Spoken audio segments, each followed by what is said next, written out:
Samantala po, isinapubliko na ng National Citizens Movement for Free Elections on NAMFREL ang preliminary assessment sa katatapos lamang na Hatol ng Bayan 2025. Nakapaloob dito ang mga insidente ng karahasan, mga reklamo at napuna sa panahon ng halalan. Si Bernard Ferrer sa Sentro ng Balita, live. Angelique, ang karahasan sa ilang lugar, partikular sa Mindanao, ang nagkaproblemang ACM at ang kakulangan sa vote secrecy. Ilan lamang yan sa preliminary assessment ng NAMFREL sa Hatol ng Bayan 2025. Sa preliminary assessment ng National Citizens Movement for Free Elections o NAMFREL sa Hatol ng Bayan 2025, iniulat nila ang mga insidente ng karahasan sa ilang bayan ng Lanao del Sur, gayon din sa Silay Negros Occidental at Dato Odit Sinsuat sa Maguindanao del Norte. Nakatanggap din ng NAMFREL ang mga ulat hinggil sa mga aberya ng automated counting machines o ACM sa iba't ibang presinto sa buong bansa. Kabilang sa mga karaniwang problema ay ang hindi tinanggap ng ACM ang balota dahil sa maduming scanner lens. Kinailangan pa itong punasan na umabot hanggang 20 minuto. Nabigo din ang makina at tanggapin ng balota sa unang attempt. Pagka-jam ng balota sa hinang pagkasira o pagkagusot nito. Paper jam ng voter verified paper audit trail. Pagbagal ng ACM dahil umano sa sobrang init.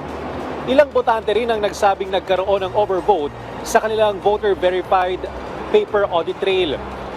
Napuna rin ng NAMFREL ang kakulangan ng vote secrecy sa mismong mga presinto. Sa ilang pagkakataon, ang mga miyembro ng Electoral Board ang siyang naglalagay ng balota sa ACM. Napansin din ang kakulangan ng ballot secrecy folders at ang pag-aantala sa pagboto ng ilang botante dahil hawak pa ng nasa linya ang mga folder.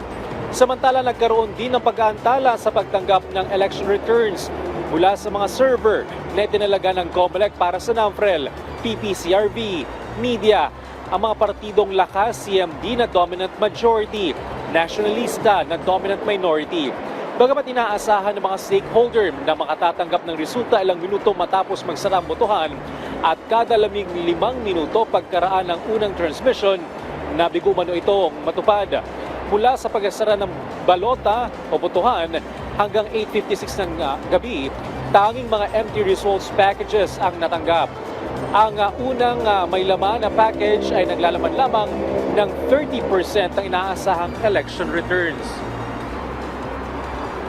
Angelique, napaulat din ang double recording ng ERs na nagdulot naman sa pagbabago ng pinagsamang unofficial at partial results. Ilan lamang yan, Angelique, sa mga napansin o naobserbahan ng NAMFREL sa katatapos lamang na Hatol ng Bayan 2025 at inaasahan nilang masusolusyonan at mabibigyan pansin ng COMELEC upang mas maging maayos na at mas maging malinaw ang susunod na halalan sa bansa. Angelique. Okay, maraming salamat sa iyo, Bernard Ferrer.